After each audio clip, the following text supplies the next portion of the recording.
Assalamualaikum warahmatullahi wabarakatuh. Halo, apa kabar anak-anak? Ketemu lagi nih sama Ibu. Bagaimana keadaannya hari ini? Semoga kalian dalam keadaan sehat walafiat.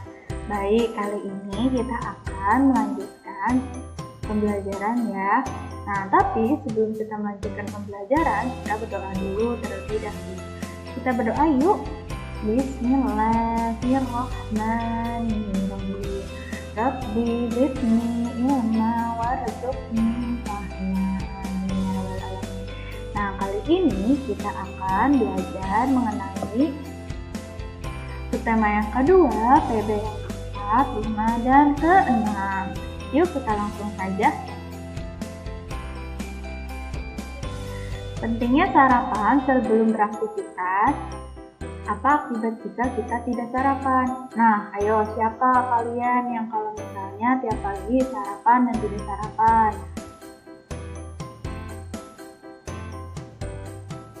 Sebelum melakukan aktivitas di pagi hari, kita diawali dengan sarapan.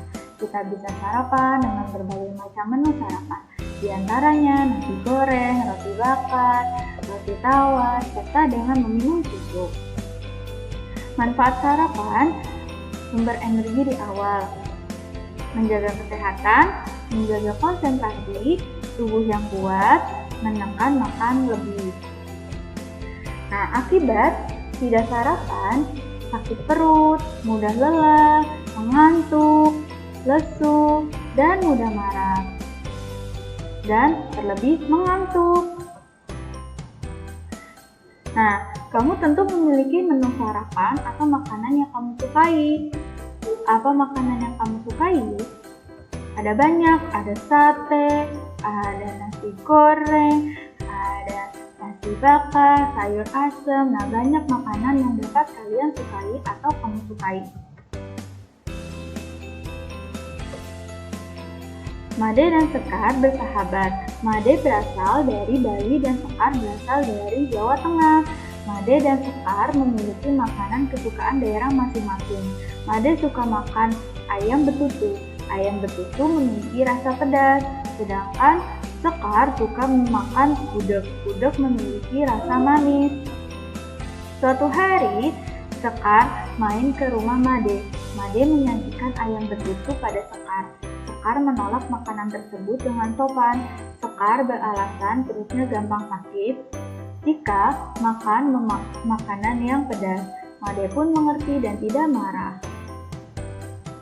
Dari cerita Made dan Sekar, mereka mengamalkan salah satu contoh sila kedua yang saling menghargai dan menghormati antara kesukaan makanan masing-masing. Nah, pengamalan sila kedua Pancasila. Pengamalan sila kedua di lingkungan rumah. Mengajarkan nilai-nilai kebaikan kepada anak, saling menyayangi antar anggota keluarga, saling membantu pekerjaan rumah, saling tolong-menolong jika mengalami kesusahan, saling menjaga anggota keluarga satu sama lain. Nah, ini contoh-contoh pengamalan sila kedua di lingkungan rumah.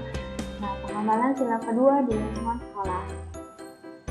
Hormat kepada ibu atau bapak guru, saling menyayangi sesama teman, saling tolong-menolong antar teman, meminjam peralatan sekolah jika teman tidak membawa, tidak bertindak seenak kepada siapapun. Nah, pengamalan sila kedua di lingkungan masyarakat.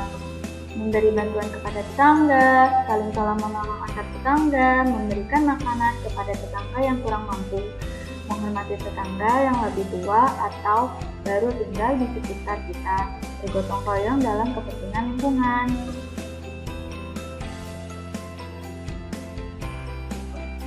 Apakah kamu dan teman-teman memiliki olahraga kesukaan? Apakah kamu dan teman-teman selalu hidup rukun? Ayo, apa olahraga kesukaanmu? Ada sepak bola, ada basket, ada baseball, ada tenis, bola hoop, table, volley, berenang. Nah, ini macam-macam olahraga yang dapat kalian sukai.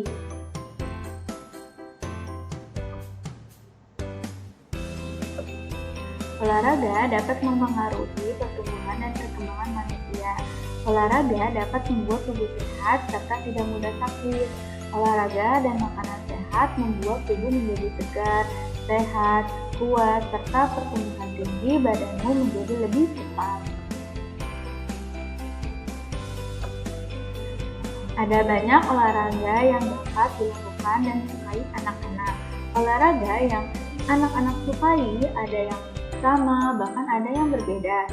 Dengan perbedaan dan bersamaan, kita harus tetap hidup rukun, saling menghargai, saling menghormati, saling menolong, selalu kompak, dan bekerja sama. Nah, manfaat hidup rukun: saling membantu jika ada masalah, saling menyayangi antar anggota keluarga, saling membantu pekerjaan rumah, saling tolong-menolong jika mengalami kesusahan, saling menjaga anggota keluarga satu sama lain, saling menghibur jika melihat teman bersedih, bekerja sama antar teman dalam mengerjakan tugas. Dalam tubuh yang kuat terdapat jiwa yang sehat.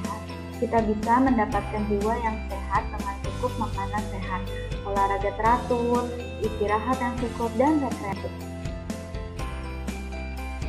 Rekreasi merupakan salah satu cara kita beristirahat dari pikiran atau kegiatan kita sehari-hari. Rekreasi bisa dilakukan tanpa biaya atau dengan biaya. Rekreasi tanpa biaya bisa dilakukan dengan bermain bersama keluarga atau teman sekolah atau berdoa mendekatkan diri kepada Tuhan. Rekreasi yang memerlukan biaya, misalnya berlibur ke suatu tempat, kamu bisa menabung agar biaya berlibur tersedia.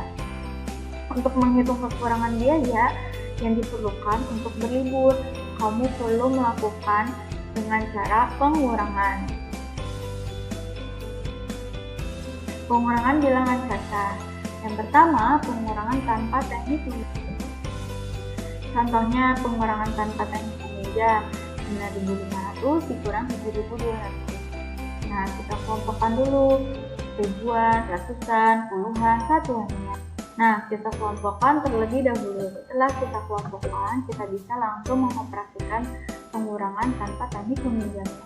Maka akan didapati hasilnya 2.300. Jadi 9.500 dikurang 7.200 menghasilkan 2.300.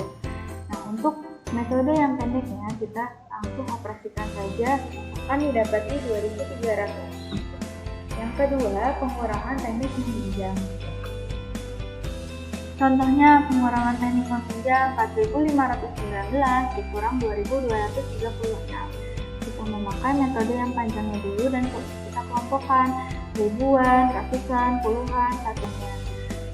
Nah, setelah kita kelompokkan, kita bisa langsung operasikan.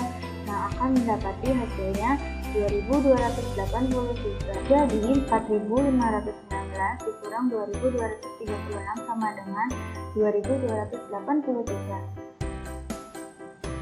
Untuk metode yang pendeknya, kita langsung mengoperasikannya saja langsung. Nah, akan didapati 2.283. Latihan soal yuk, pengurangan tanpa teknik meminjam dan pengurangan teknik meminjam. Nah, soal yang pertama, 1984 dikurang 1560. Nah, mendapatkan hasilnya 424. Nah, soal yang kedua, 2456 dikurang 1441, mendapatkan hasilnya 1015. Yang soal ketiga, 3674 dikurang 1263, mendapatkan hasilnya 2411.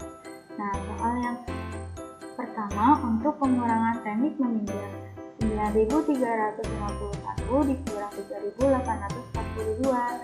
Nah, untuk angka yang meminjamnya dan yang dipinjam itu tandai warna merah. Nah, maka akan mendapati hasilnya 5.509. Yang soal kedua, 8.003 dikurang 4.910. Akan didapati hasilnya 3.093. 3.971 dikurang 1.594 akan didapati hasilnya 2.377. Sehari-hari tubuhmu melakukan berbagai kegiatan seperti belajar, bermain, dan membantu orang tua. Setelah lelah melakukan berbagai kegiatan, tubuhmu membutuhkan istirahat. Istirahat yang paling baik adalah tidur. Saat tidur, badan terasa lebih santai dan tidak tegang. Kamu juga mengalami pertumbuhan saat tidur. Oleh karena itu, kamu perlu tidur yang cukup untuk kesehatan tubuhmu. Ketika bangun, tubuhmu akan kembali segar. Tidur juga tidak boleh terlalu lama karena membuat badan menjadi lemas dan tidak sehat. Lama tidur yang paling baik adalah 8 jam sehari.